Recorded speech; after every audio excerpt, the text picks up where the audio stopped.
Tēnei te mihi ki a tātou e tau nei. Anei, ia mātou kahurangi, e mihi ake nei, e mihi ake nei. Hei tuwhera i tō tātou nei. Hotaka, tūmai koe, puritia i te akamatua, kia whitirere aka ko te kaua i runga, ko te kaua i raro. Kia tāwhia, kia tāmaua, kia ita, ki roto i rua i te pukenga, ārua i te hora, ārua i te wana. Hārua matua take a tāne, tūturu awhiti whakamaua, kia tīna haumi e hui e tāi ki e. Tēnā tātou, mihi anō ki te hunga whakarongo.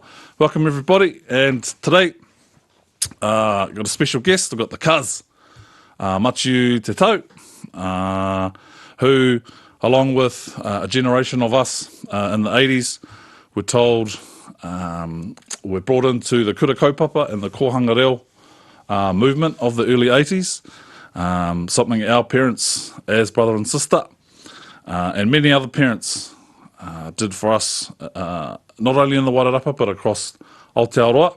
And in light of some of the stuff that the government have been doing over the last couple of years, in particular, is the removal of some Māori words from children's books in schools by the current national government. We thought we'd have a bit of a kōrero about our time, but mainly wanted to talk to our cousin here, Matiu te tau. So without further ado, tēnā koe kazi, mihi nui, kia ora. Kia ora koutou. Introduce yourself, bro. Tell us who you are, where you're from, where you're living. So originally from Masterton, Mahi Taone. Grew up, I lived on the west side, but went to school on the east side. Then went to Tairāwhiti, learned to speak Māori, read and write, and I didn't actually learn to read and write in English until later on when I went to intermediate. Currently these days I'm living in Sydney. I've been there since I was about 14, I think. Yeah, and Long. Home, yeah, it's been a long time, and I've been going long gaps without coming home. But I'm here and joining my cousin. Talk about some of our journey. Yeah. And like back then it was just we were obviously kids and we got put in to do that, and it was just our life, and heaps of mates that were all into it, and especially at Kura was because as our listeners could probably tell, I'm just a touch older than my cousin here, but you came into Rāwhiti, which was the big, the only real total immersion place at the time before Kura Kaupapa took off. But you came from Kohanga. Tell us about Kohanga, bro. Do you have any memories from there? And I can't actually remember. Which Kohanga did you go to? I don't remember what it was called. I just always remember it as being Kohanga Reo. And it was up by St. Pat's, I think. St. Pat's. What was that one? The school up on a little bit of a hill there. Yeah. Oh, true. Yeah. It started there, and then I think they moved. Yeah. Oh. Remember who the teacher was? Gee, that's a big question, eh? How old were you? Because I remember Uncle Piri, your dad, Uncle Piri, and the whānau, I remember going to church with you fellas at Te Rangi Māori or Nukutai Memeha. Yep. I presumably thought because Ngāti Hāmua Kohanga Reo was right next door, I thought it was that one, but no. No, it was a different one. No. Oh. Was it Mahi Taone? It might have been the one that I went to. And that was the one that Nani Parimore, Matthews, and... I remember Parimore. Oh, okay, it must have been then. Must have been Mahi Taone. And then, who else was there? Auntie Sissy Walker? Was she there as well? I remember her name, yep. Oh, yeah. Oh, cool. Yeah, but obviously came through there and then came to East School, and... I remember we had just one building plonked in the middle of or was it two buildings? No, it was one building with the pepe and the pakeke. That was Rāwhiti, plonked in the middle of East School. Okay. Memories from there, bro? Who the teachers were back then? Uncle Rawari, Whai Roz, Auntie Bubby, Kura Grant, Kura Taurua. Oh, Did I say Whai Ros? Who else? Who else? Yeah, that's right. Kura Taurua, Kura Grant. Yeah. Yep. Was, Legends. Legends, eh? Legends. He might have been there when you first sort of started, but you might have been too young to remember what was, Tawa Rewiti. I think that was Kura Taurua's wife. Oh, true, passed true. away, Yeah, that's right. Yeah. I remember going to a tangi, that's right. We all lost school and went over. But that was another big thing too. I don't know if you remember that we always used to go to tangihanga, eh? Yeah. And I suppose as Māori you grow up and you always go to tangihanga, but especially as a school, we went to lots of tangihanga and sort of a big part of our culture, obviously, and got us into, well, not into, but used to being around deceased bodies and it just became a part of what you're up to. But, the big thing was, I suppose, those old kai kōrero back then, like your koro tauros and your koro grants, that used to take us on and all that sort of stuff. Not that I used to listen. I don't know if you did, Cuz, but this is some of those kōrero, but to be around those sorts of people in those which will be our last sort of like bastion of Māoridom really, is at the marae, at a tangihanga, everything on display. So big memory for that, from those days for To have us. been exposed to all that from such an early age onwards, it's pretty special. Especially a lot of them are not around anymore. Just pull it up a bit closer. Yeah, nice. Yeah. Yeah, it was, cuz. So looking back, I suppose. So that you were there at the Rafiti from 5 years old till 10. 10, Yep. and that's when you went to MIS. MIS. Yep. Yep. So So from yeah. the bilingual being totally immersed in Te Reo Māori. Oh, Uncle Mick and them. Yeah, he was another big one for us. Mihi nui to Uncle Mick and them. All of those people. But sort of, do you have memories from then where you knew, because there was nothing else for us at that time, to go on to in terms of Te Reo. We didn't. We had the kura. Circumstances. You know that you're going to a mainstream school. Any memories from that, bro? As being just come out of 10 years of being Transition? totally immersed, yeah. I needed to learn to read and write in English. And I worried. I got a bit freaked out when I first started, but once I got started the classes, which were I think it was once a week. This is just a bit of an extra class. It didn't go for long. I picked it up really easy. It wasn't hard. Yeah. And I think having growing up with two languages has been more enriching. I think a lot of people who only have one language, or only grow up with one language, they don't really understand it. It's only other countries who are they have, say in European countries, they've got to learn at least 3 languages, right? I think it's impressive, and I think the whole world should be doing that. Yeah. Yeah, hard, eh? And that's funny because we talked about it the other day, where learning another language that isn't English, because the grammar and the structure of how other languages, apart from other than English, are so different, that you found learning to read and write English pretty easy to get a hold of, Yeah. because it wasn't the language that you read and wrote in. But it's the other way around. You get people like today, adults or even kids who are trying to go from English into Māori. A little bit harder for them.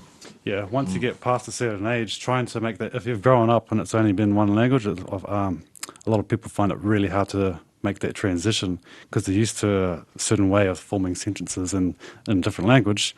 Everything's kind of reversed. The grammar, like the way, yeah, it's not the same way as you'd form a sentence in English. And that's what usually messes people up because like it's all worded backwards in a way, back to front, all in a different order. Like Yoda. Sorry? Like Yoda. Yeah, pretty much. So if you those out there wanting to learn Te Reo Māori or any other language, but especially Te Reo, if you know how Yoda speaks and the way he structures his language, start speaking English like that and you'll pick up Māori maybe a bit easier.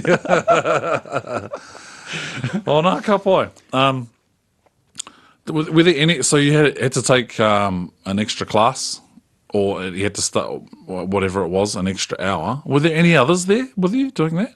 No, I usually was alone and it was just a one-on-one teacher. I think she was a good teacher, but like basically once she taught me some, like filled in the gaps for the rules of English language, pretty much once I got those down pat, reading came really easy after that, and writing. And of course, I sort of became passionate about reading a little bit when I got a little bit older, and so my language in English improved a lot anyway. And of course, I've gone on to do my chefing course, completed an apprenticeship, and I went to uni and I've completed a bachelor in music. Yeah, bro. Yeah, that's right. Because, gee, look how I got pale as. Bro, I'm just going to turn the thing down on Turn this. the lights down a bit. But I want to get into your tertiary education or after MIS and stuff like that when you started getting a bit more of a grasp on Te Reo. So let's because another thing too was that for those out there, this is my actual cousin, my mum and Matiu's dad, brother and sister. So spent a lot of time together. But sort of around that time when Matiu was started going to MIS, myself, Matiu, his brother, and my brother, especially along with a heap of other mates, started getting into heavy metal, death metal, which was like 6 months after probably we were fully immersed in Te Reo. Because at the same time I had gone from Hiona, which was we had a Māori class. You know, we did kapaka and stuff like that, and I'm sure MIS did too, but it wasn't as full on as it was at Rāwhiti. Oh, kapaka and Rāwhiti. Yeah. So by the time we got to college, you were coming through MIS. We were becoming English speaking, English reading people, and along comes this awesome style of music. We'd grown up with a lot of rock, I suppose, eh? Yep. Through whānau get-togethers, let's call them, and the different people that we'd been around. But I think that was a big part of our life too, eh? Yep. Those sorts of years. So I'm going to play a song that Matiu has queued up for us. Whakarongo mai, I'm going to turn this bloody thing down.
pretty mean, bro. Laptop off. That's pretty mean, bro. I was thinking too, like, sort of during our time into our Māori, growing up for it, it obviously wasn't mainstream. No, would you call it counterculture? No, you wouldn't call it counterculture. What's that, heavy metal? No, our upbringing through te ao Māori. Yeah. You know, it wasn't because it was new. Well, it wasn't new, but it wasn't the thing that everyone was doing. There was like a small portion of us down on the east side Yeah. doing it. And apart from our marae around the country, there was only those small pockets of doing it. So it was almost like a counterculture. And I sort of wonder, do you think our transition into, when we went into mainstream, we're looking for another counterculture, why we got into this sort of stuff? Because this wasn't mainstream stuff. It still isn't really. You know, mainstream is what we hear on commercial radio and all that sort of stuff, and what's in.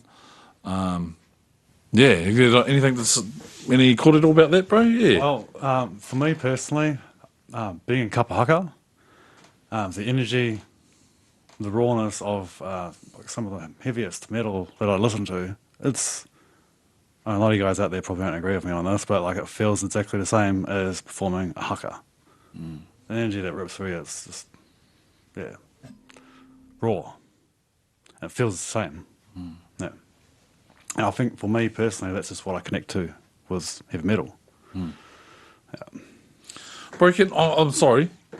Can you sit on that? And that seat, this camera's pointing to The wrong. we must have a teepin down here or something that it keeps going to, but it's going to that seat more than. Are these all on? Yeah, those are all on, cuz. Yep.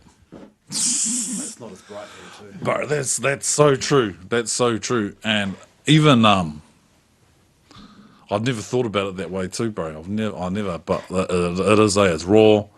It's energizing. It's that point after you finish the haka. It's just like you're still sort of seething, and you're it's bringing, yeah. Yeah, definitely. And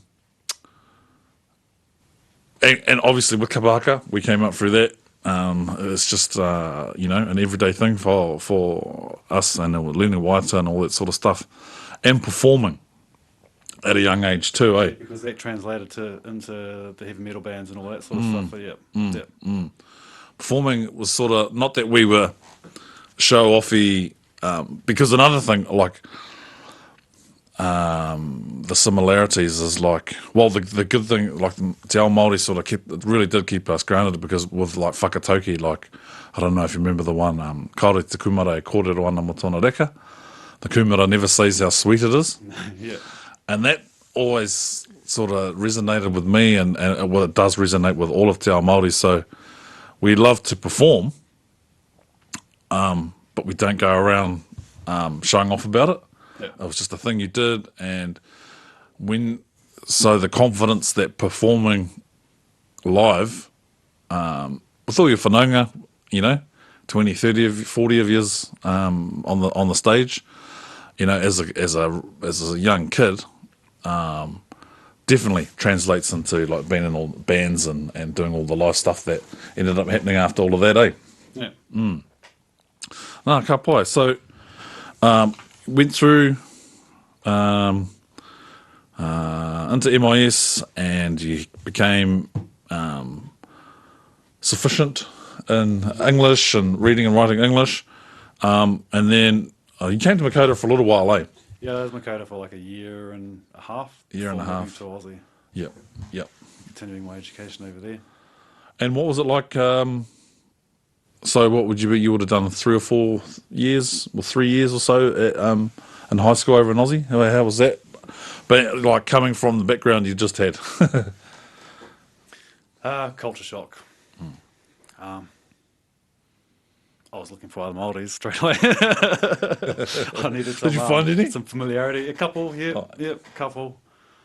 Not many. There were. It was quite a multicultural school, so I was very. I was out of my comfort zone for a while, but then I guess I kind of found my feet. But moving forward, years later, we're doing the chefing course. I started to work with a lot of travellers who all of whom were from different countries and spoke different languages. And I worked in an Italian restaurant and started to get to know them quite well. And they would teach me their language. I made a lot of friends. I think I dated a girl there for a bit. So I learned a little bit of Italian. I won't say I can speak Italian, like that's a bit that's a bit pretentious, but it definitely gave me the advantage knowing how to speak Māori or a second language, having a different variation of grammar, right? So when they started teaching me how to form some basic sentences in Italian, obviously it's not the same as English at all. It's way more like Māori, but different again because it follows like it's very, it's basically a Latin-based language. I think it sort of opened my eyes up a lot, especially when I travelled to Europe later on. And that's what I learned over there. Like, pretty much every country, doesn't matter which, except for the UK, the UK, excluding the UK, they're all required to learn, obviously, their own language, but then they have to learn English and then and pick a third elective, which is like a requirement for everyone at school. And I think they only actually just started that in the past couple of decades as well, because older generations aren't like that in some of those countries. True, bro. Yeah. 3 languages. And you see what it's done for them. It's opened them up to the world a lot more. Yeah, because it is a great big world. We're not just a little, wherever we happen to be living, there's a lot more out there, and we often come exposed to a lot of it. So it's, I don't know, I felt like I was more open to people who spoke other foreign languages than what the average English speaking would be. Yeah, average English speaker.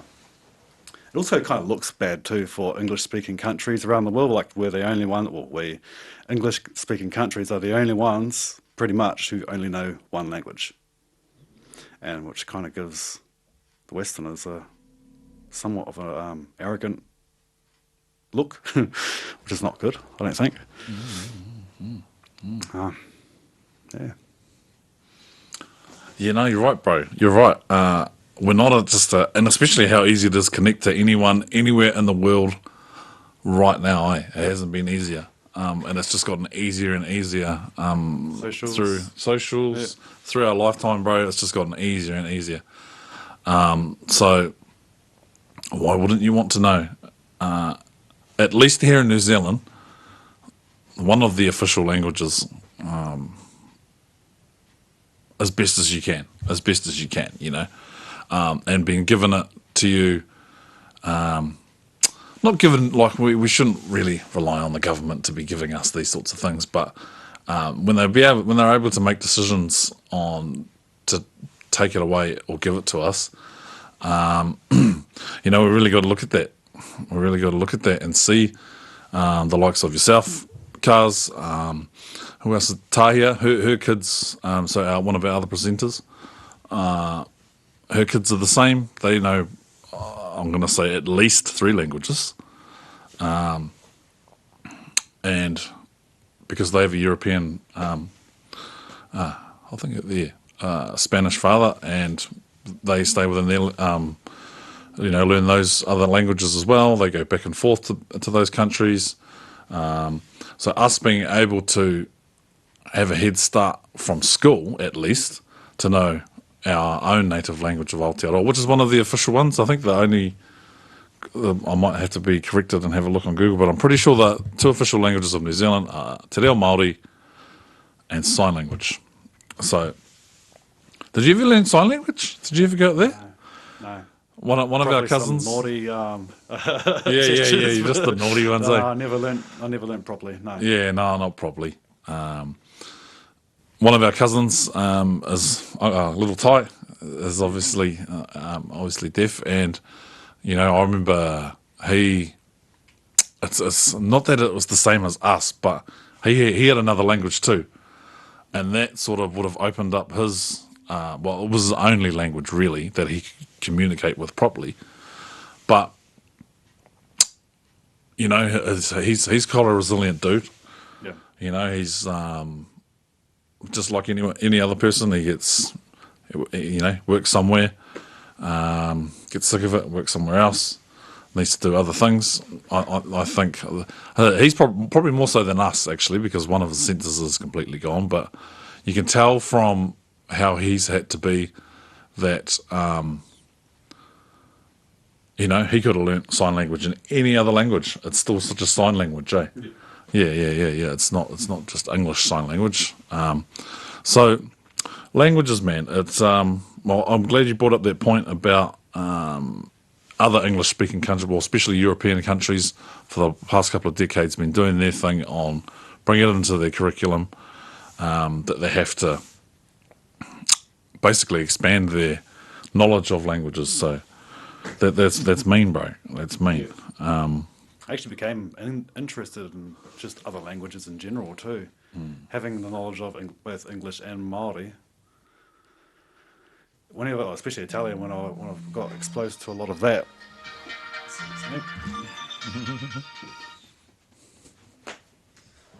Damn phones! I should have put that on silent. That's all good, bro. I probably should have said.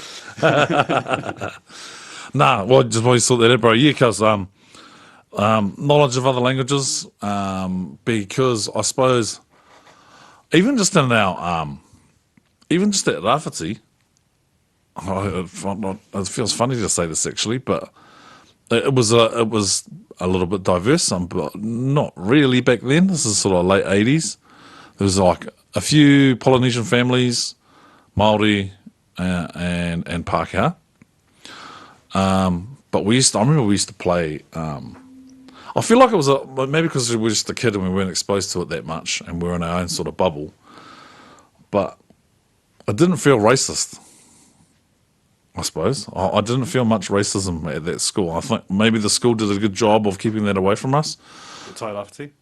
Yeah, at Rafiti, because we were. It was like we were a block of classrooms plonked in the middle of a mainstream school. But we used to play, you know, State of Origin, the league competition.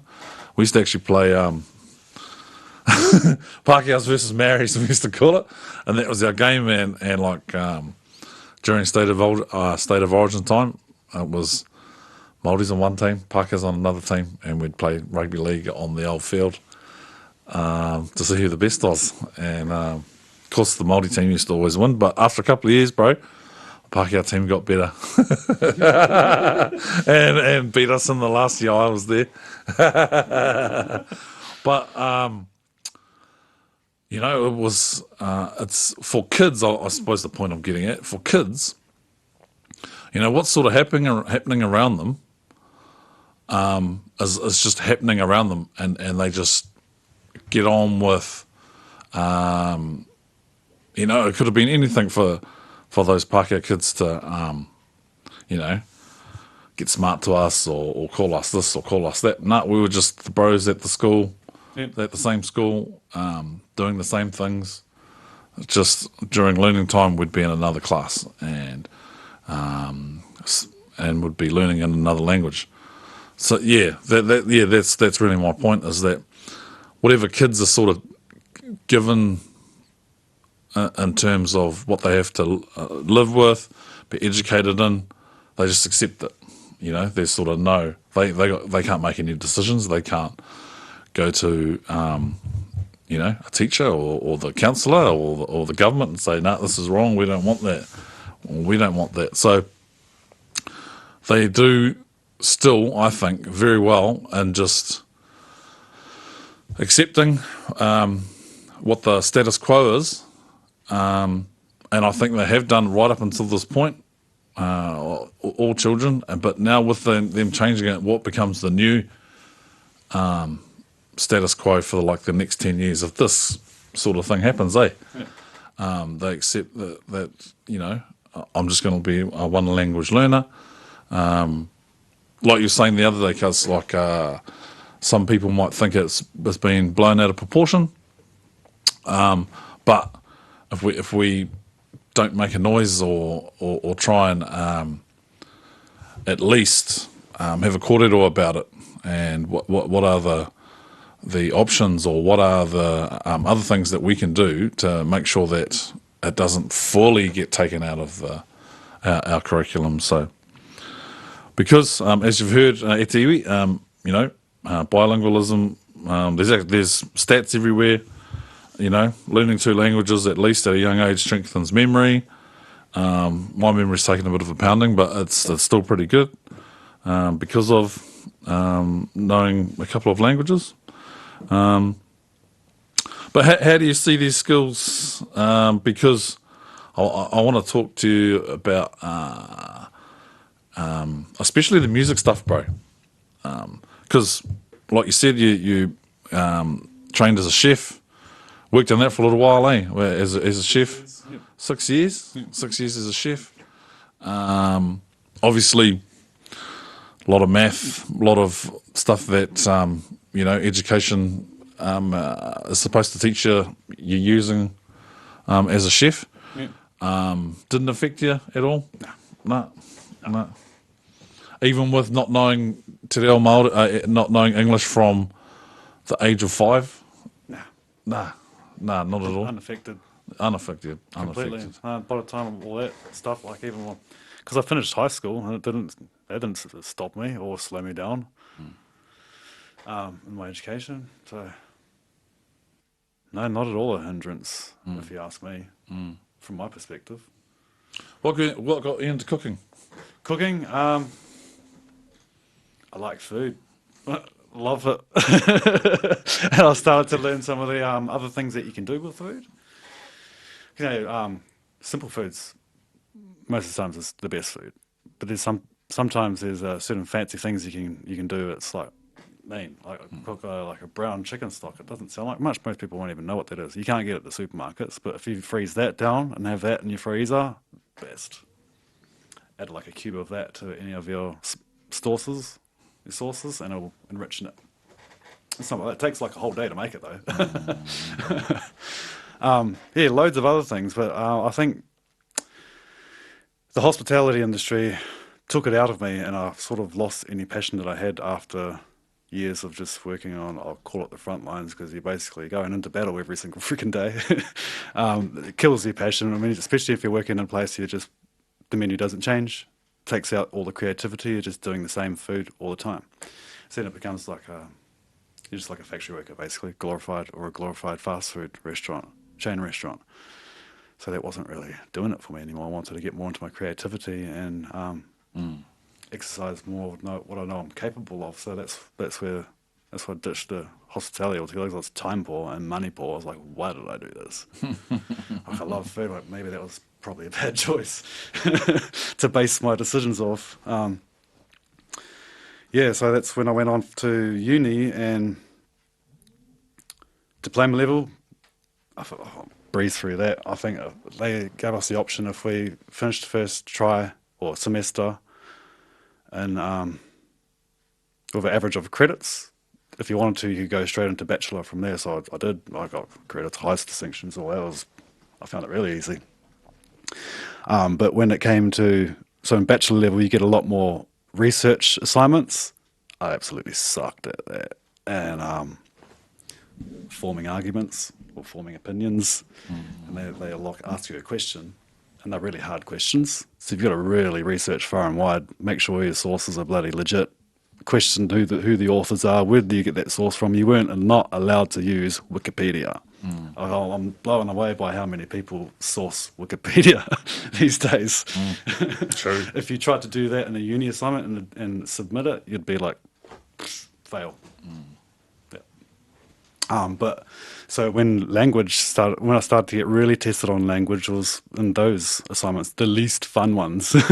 But I did go on to get better at it. And it forced me to really think my sentences out, because if you just sit and start writing your stuff, you just end up with way too many words. So you've got to condense it down and make more meaning out of less words, kind of thing. As well as build your argument and condense it all into a comprehensive paper, essay, or whatever it is you're writing. So Yeah, no, bro. Having like learning Māori and not learning English, reading, writing English until I was like 11 or 12 didn't stop anything.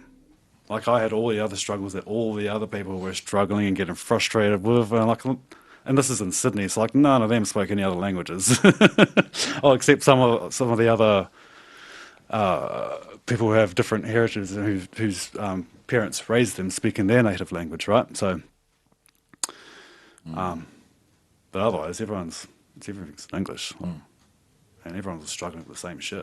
It doesn't really matter which, if you knew one or two languages. Wow, bro. No, that would have been well, anything tertiary education, eh, man? Far out. Like today, I'd be using AI as much as I could, but I'd probably fail. So to help me out with those sorts of things, but the language about condensing your language into making it less words but more informative. You know, that's across all languages. The least words but being the most informative. That Māori obviously have our own versions of that. Iti te kupu, nui te kaupapa. There's heaps of different proverbs that our tupuna spoken, where it was just less words, but it meant a lot. Like that one I was saying before, kaore te kumara kore nama tona reka. Don't be a show-off. Don't think you're cool, because you're not. Especially if you think you are. And there's just like so many, thousands books and books and books of them where like three, one paragraph, can explain a whole situation. So definitely Te Ao Māori has that part in us. And it's actually hard to explain in English. Some of those whakatauki are actually hard to explain in English. You have to use, like, say if there's a 2-sentence whakatauki, you have to use a page worth of kōrero to explain this one simple kōrero that was left to us. So that was another hard thing I remember as going into mainstream was trying to be I probably struggle now too, to be more what's the word, I suppose, the word for being able to explain my stuff better. I can't even remember the word.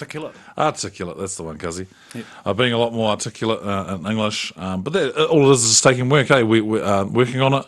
Takes practice. But it's not something another language is affecting, is it? it's none of that. If anything, it's going to complement it. Yeah. That's right. Right. I'm gonna play us another song. We're gonna have a little break here. I was thinking about the 80s, and this song came across one of my feeds, which is pretty old school. Different to what Matt was listening to, queued up for us. There you go, Nolan sisters, actual sisters, and we're just talking about in the break there, actual sisters. There's heaps of them. Irish Catholics had heaps of kids, like our whānau did. Our whānau, 10, 11, officially 12. 12. Yep. Brothers and sisters. We're not Irish Catholic. Were you baptised, cuz? No, I don't think so. Are you sure? Yeah. No, never done any of that weird dunking in the water stuff. Nah. There was a few of us that got baptised at Te Rangi Mārie. All right. At Nukutai Mimiha. Anglican. Yeah, Anglicans. Yeah. But I might have been. It was like it felt like there was like a big group of us cousins, and it was just like, yeah. Well, you're baptised. Yeah, right. There's a photo of us, but it's quite a fuzzy one of us sitting on the porch at the marae at Cole Street there. But anyway, yeah. But talking about the Irish and some of the stuff that they got put through. One of the ones was the potato famine. Is it what they call it? Yeah, something like that. Yeah, Yeah. I think they had a potato famine. Basically, they drove them out of their own lands, took the fertile lands from themselves, and so the Irish were forced to try to grow their crops on unfertile lands. Because they're having their own native language revitalisation stuff happening too, eh? Yeah, I think they are. Yeah, Scots as well. the Scots as well. Yeah, yeah. So they obviously all went through the colonising part. You know, It's taken them a lot longer to realise that they've lost a lot, I think. Yeah. no, cool. And then it's hard not to put this, all this later stuff because I know that you live in Aussie cuz, but one of the big things that is happening here is so Māori wards, which the previous Labour government, it's another thing too, is still trying to put their thumb on our head to sort of keep us down and call it multiculturalism. We're a different country now. There's more of us. There's more than just Māori and Pākehā. Yes, that's true, and we embrace that. But it seems like we're the only ones who are getting, told that we can't have, or told that we're going to have a referendum. So there's a referendum coming up in October with all the local body elections that are happening around the country, and one of them is the voting for Māori wards. Like I was saying, Labour brought it in that it was a thing that local councils had to have. It got voted out in some places, but now it's going to a referendum across the country, and 50% of the country, more than 50% have to vote in favour of it for it to stay. So we're really pushing for Waireka. She's running as a Māori ward. Whai Marama, remember our principal from Tuta? Yeah. She's the current Māori ward. Been doing a good job for us. But we need more than 50% of that vote to keep that seat. And it's a voting seat on national councils. So they're two quite big things that could be taken away from us. Just to have our voice. All we want is our voice. We want to be there because I suppose the theme of this kōrero today is that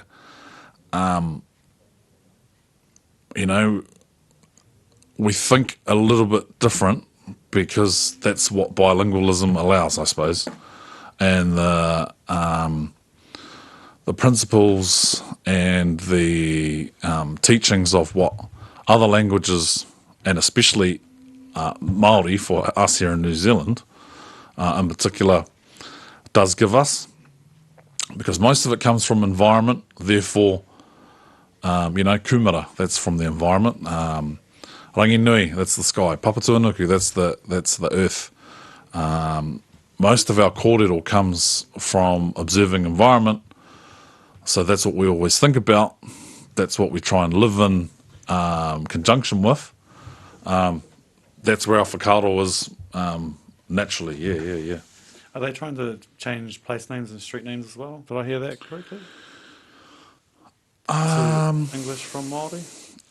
I think you're right, cuz. I think you're right. I'll have to bloody have a look at that. But we were able to stop some of that. With the first, fully Māori street name is out at Gladstone, where I used to live. Yeah. So out by the marae there. Yep. They put in a subdivision there, and it's the first full Te Reo Māori street name here in Little Wairarapa out at Gladdy. So little things like that are wins. But it just seems to be continuous, just little things that, and it's almost like now, if you're born Māori in New Zealand, your life is political. A little bit that way, isn't it? It's become a bit that way, and you sort of got no choice to, support it in some way, whether it's going to the marae, Speaking as much as you can, like not everyone has a lot of reo, but speaking it as much as you can, not letting things like this, voting for Māori wards when the next referendum, supporting your marae. That might just mean going to peel some potatoes and doing the distance and stuff like that. But it's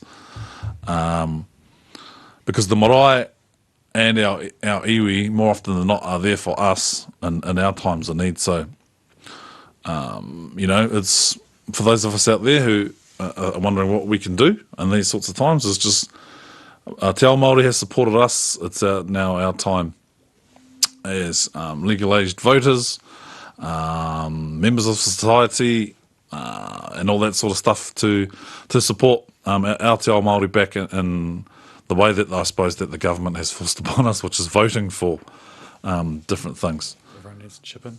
Everyone needs to chip in. So just on that, Cuz, we obviously have the next generation coming through of kura kids and kohanga kids. Any words of wisdom? Any advice? Any of you guys out there wanting to learn Māori or relearn Māori, kind of like me, don't give up. Commit to it. Because it's really important for a part of our identity and our heritage. We can't just let that go by. Can't let it go at all. I've struggled because I haven't had any people to talk to in Māori. Ko warewarenga kupu. But I've tried to keep it alive just by thinking in Māori over the years, on and off. So yeah, that'll be something I'll work on, I think, when I move home. Eventually. Which I will. One thing I'll give a shout out to all those people I went to school with at Tai Rāwhiti. Lovely guys. I'd love to meet you all again one day. Ho mihi nui Matiu. Me o whakaro o kōrero. Me tō oranga ki roto i te ao Māori. O tira mihi nui ki tō māma, Auntie Patty, nāna ia koe i Tiaki. I poi poi, o tira ki tō tāua whānau. Mihi nui to everyone, te hunga whakarongo. Thanks everybody. Ka kite.